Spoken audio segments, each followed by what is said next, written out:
آج کی تاریخ 18 ستمبر، ایک ایسی تاریخ جس دن آپ دیکھیں 1810 میں چلی نے اسپین سے آزادی کے سفر کا آغاز کیا، جی ہاں، جو آج بھی ان کا قومی دن ہے۔ بالکل۔ اور دوسری طرف اسی تاریخ کے آس پاس 1812 میں ماسکو آگ کی لپیٹ میں تھا نیپولین کے حملے کے دوران۔ جی، وہ مشہور آگ۔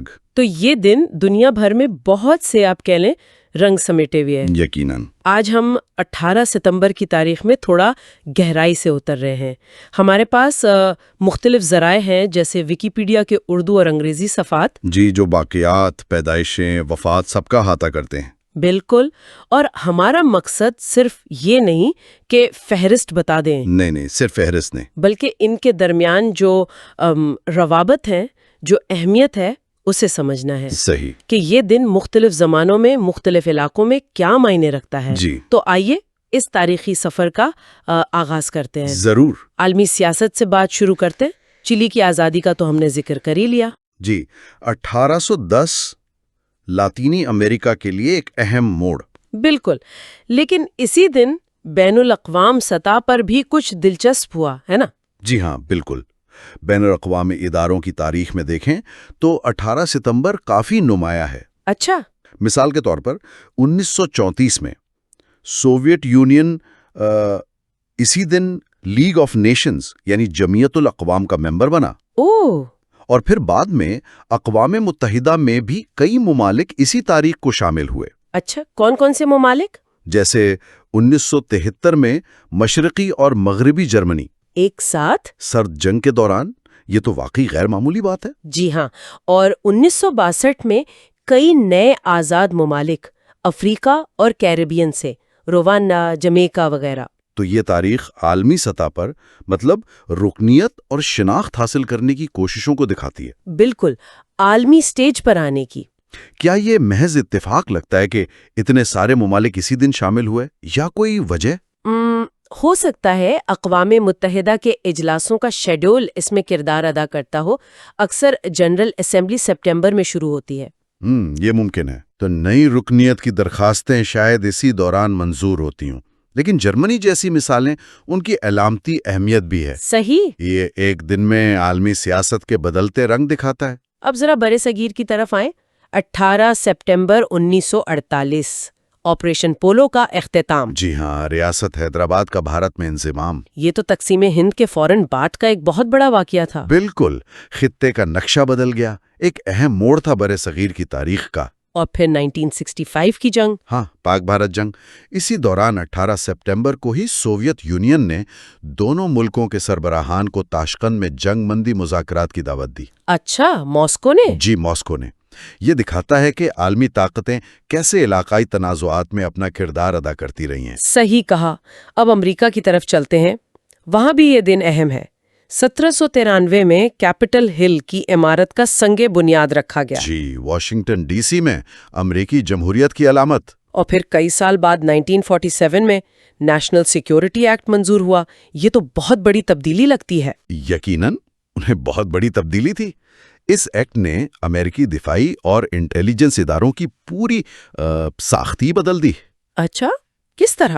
اسی ایکٹ کے تحت امریکی ایئر فورس ایک الگ شاخ بنی اور سینٹرل انٹیلیجنس ایجنسی یعنی CIA۔ اوہو، CIA کا قیام۔ جی، CIA کا قیام بھی اسی ایکٹ سے عمل میں آیا۔ یہ دوسری جنگ عظیم کے بعد امریکہ کے عالمی کردار کی تشکیل میں ایک اہم قدم تھا۔ واقعی۔ اور ایک اور دلچسپ بات آپ نے بتائی تھی خواتین کے حوالے سے۔ ہاں، وہ 1948 میں مارگریٹ چیس اسمتھ، وہ امریکی سینٹ کے لیے منتخب ہوئیں۔ جی۔ وہ پہلی خاتون تھیں جو کسی کی جگہ لینے کے بجائے، مطلب کسی کی مدت پوری کرنے کے بجائے، اپنی پوری مدت کے لیے منتخب ہوئی تھیں۔ زبردست۔ اور ابھی حال ہی میں 2014 میں اسکاٹ لینڈ کا ریفرنڈم، جی، برطانیہ سے آزادی پر نتیجہ نہیں میں نکلا تھا، وہ بھی 18 سپٹمبر کو ہوا۔ تو یہ دن قومی شناخت اور خود مختاری کے سوالات سے بھی جڑا ہوا ہے نا، چلی سے لے کر اسکاٹ لینڈ تک۔ بالکل۔ یہ تاریخ ہمیں بار بار یہی دکھاتی ہے، قوموں کی تشکیل، آزادی کی خواہش اور پھر اس کے نتائج۔ تاریخ میں یہ دن جنگ و جدل سے بھی خالی نہیں رہا۔ قدیم روم میں 324 عیسوی قسطنطین اعظم، جی، جنگ کرائسوپولس، اس نے اپنے حریف کو شکست دی اور سلطنت پر مکمل کنٹرول حاصل کیا۔ اور ماسکو کی آگ کا ذکر تو ہم نے شروع میں کیا ہی تھا۔ ہاں، جس نے نیپولین کی فوجوں کو بہت نقصان پہنچایا۔ دیگر فوجی واقعات میں کیا اہم ہے؟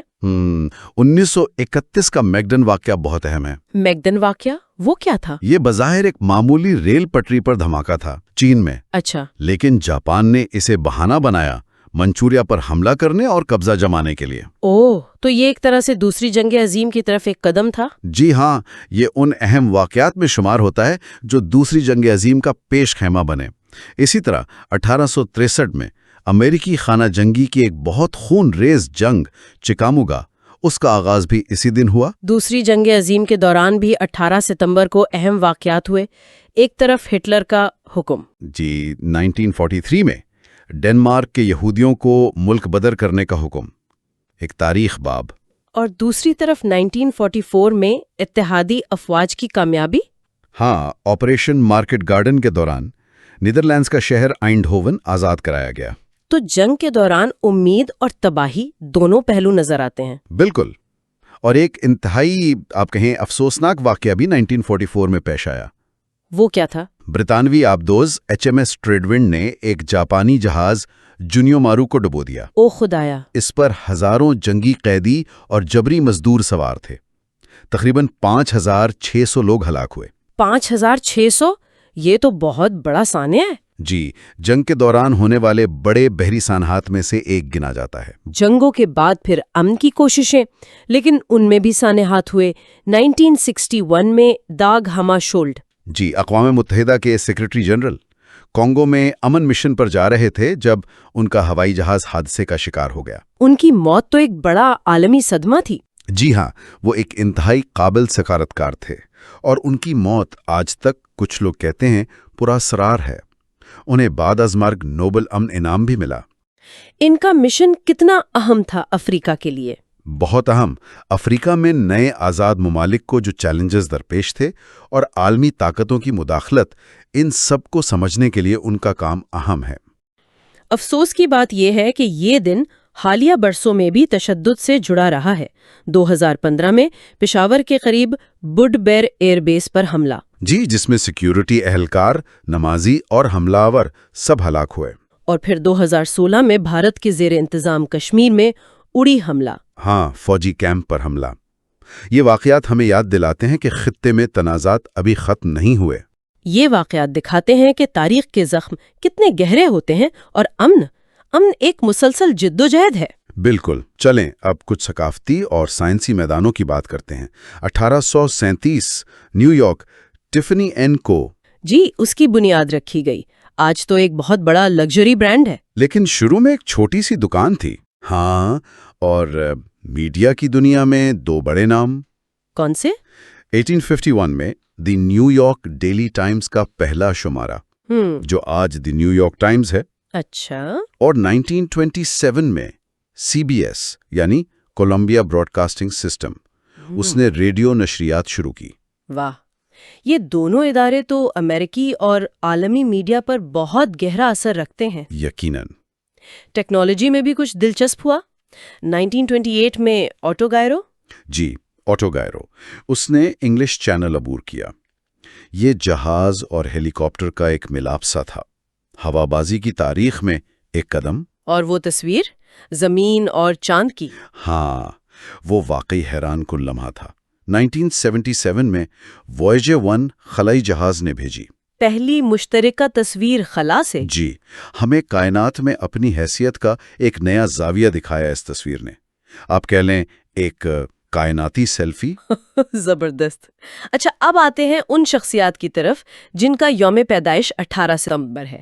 فہرست تو کافی لمبے ہے۔ جی ہاں، کافی نام ہیں۔ کچھ اہم ناموں کا ذکر کرتے ہیں۔ قدیم روم کے مشہور اچھے شہنشاہوں میں سے ایک ٹراجان، 53 عیسوی۔ جی، اور پھر 1709 میں سیموئل جانسن۔ انگریزی زبان کے لیے ان کا کام بہت بنیادی ہے۔ لغت نگار۔ جی، لغت نگار اور مصنف۔ ان کی ڈکشنری نے انگریزی کو معیاری بنانے میں بہت اہم کردار ادا کیا۔ اور فوکالٹ، جنہوں نے زمین کی گردش ثابت کی۔ ہاں، لیون فوکالٹ، فرانسیسی ماہر طبیعیات، 1819 میں پیدا ہوئے۔ وہ فوکو پینڈلم والے۔ بالکل 20ویں صدی میں دیکھیں تو سر سیوو ساگر راما غلام ماریشس کے پہلے وزیر اعظم 1900 میں پیدا ہوئے. اور اداکاری کی دنیا سے گریٹا گاربو سویڈش آئیکن 1905 میں. اور جیمز گینڈولفینی دی سوپرانوز والے. جی 1961 میں. کھیل کی دنیا سے بھی بڑے نام ہیں. برازیلی فٹ بال لیجنڈ رونالڈو 1976. اور متنازع سائیکلسٹ لینس آرمسٹرانگ 1971. ہاں وہ بھی اسی دن. تو یہ فہرست دکھاتی ہے کہ مختلف شعبوں میں کتنی با اثر شخصیات اس دن پیدا ہوئیں. جی بالکل. اب ان شخصیات کا ذکر جو 18 ستمبر کو اس دنیا سے رخصت ہوئیں. قدیم تاریخ میں رومی حکمران دومیتیان کا قتل 96 عیسوی. جی. اور 1598 میں تویوٹومی ہیڈیوشی جاپان کو متحد کرنے والے ان کا انتقال ہوا. ریاضی اور سائنس کی دنیا کے لیے ایک بڑا نقصان 1783 میں ہوا. لیونہارڈ آئلر. اوہ ہاں آئلر سوئس ریاضی دان. ان کا کام تو آج بھی بے شمار سائنسی شعبوں کی بنیاد ہے. بہت بڑا نام. اور 1967 میں سر جان کاکرافٹ. جی نوبل انعام یافتہ برطانوی ماہر طبیعیات. انہوں نے پہلی بار ایٹم کو کامیابی سے تقسیم کیا تھا. موسیقی کی دنیا میں ایک بڑا نقصان جمی ہینڈرکس 1970. ہاں صرف 27 سال کی عمر میں گٹارسٹ. ان کا اثر آج بھی موسیقی پر بہت گہرا ہے. اور بالکل حال ہی میں 2020 میں روتھ بیڈر گنزبرگ. جی امریکی سپریم کورٹ کی جسٹس RBG. ان کا انتقال بھی 18 ستمبر کو ہوا. وہ تو امریکہ میں خواتین کے حقوق اور قانونی مساوات کی جدوجہد کی ایک بہت بڑی علامت تھیں. بالکل. ان کی وفات نے امریکی سیاست میں کافی ہلچل مچائی تھی. پاکستان سے تعلق رکھنے والے معروف عالم دین ڈاکٹر محمد شکیل اوچ. جی جامعہ کراچی کے پروفیسر تھے. انہیں بھی 2014 میں اسی دن ایک حملے میں شہید کر دیا گیا تھا. وہ اپنے معتدل خیالات کے لیے جانے جاتے تھے. جی ہاں. تو یہ فہرست ہمیں یاد دلاتی ہے کہ تاریخ صرف واقعات کا مجموعہ نہیں ہوتی. صحیح. بلکہ ان افراد کی کہانیوں سے بھی بنتی ہے جنہوں نے اپنے اپنے شعبوں میں گہرے نقوش چھوڑے. تو آج کے اس جائزے میں ہم نے دیکھا کہ 18 ستمبر کی تاریخ کتنی آپ کہیں پرتوں والی ہے. جی بہت متنوع ہے. ایک طرف قوموں کی آزادی ہے، ان کی تشکیل ہے، تو دوسری طرف جنگ و جدل ہے، عالمی تنازعات ہیں. بالکل. ایک جانب بین الاقوامی تعاون کی کوششیں نظر آتی ہیں تو دوسری طرف سانحات ہیں، تشدد ہے. صحیح کہا. اس تاریخ میں ہمیں بار بار یہ تھیمز نظر آتے ہیں. قوموں کی تعمیر جیسے چلی یا امریکی کیپٹل کی بنیاد. ہاں. عالمی نظام کی تشکیل، لیگ آف نیشنز، اقوام متحدہ، CIA. تنازعات، آپریشن پولو، مکڈون واقعہ، اڑی حملہ. اور پھر ان کے حل کی کوششیں، تاشکند داماد، ہمارشلڈ کمیشن. اور ساتھ ہی ثقافتی اور سائنسی سنگ میل بھی. ٹفنی، نیو یارک ٹائمز، وائجر کی تصویر. جی بالکل. سب اسی دن کا حصہ ہیں. یہ سب جاننا ہمیں ماضی کو حال سے جوڑنے میں مدد دیتا ہے. یہ سمجھنے میں کہ آج ہم جہاں کھڑے ہیں یہاں تک کا سفر کیسا رہا ہے. بالکل. اور آخر میں سامعین کے لیے ایک سوال چھوڑ جاتے ہیں. جی. ہم نے دیکھا کہ کئی ممالک عالمی اداروں میں شامل ہوئے. کئی ادارے جیسے CBS بنے. یہ سب 18 ستمبر کو ہوا. ہاں یہ بات تو نوٹ کرنے والی ہے. تو کیا تاریخ میں کچھ دن ایسے ہوتے ہیں جو اجتماعی شروعات یا سنگ میل کے لیے آپ کہیں نفسیاتی طور پر زیادہ موزوں لگتے ہیں؟ دلچسپ سوال ہے. یا یہ محض کیلنڈر کا اتفاق ہے؟ اس پر غور کرنا میرے خیال میں دلچسپ ہو سکتا ہے.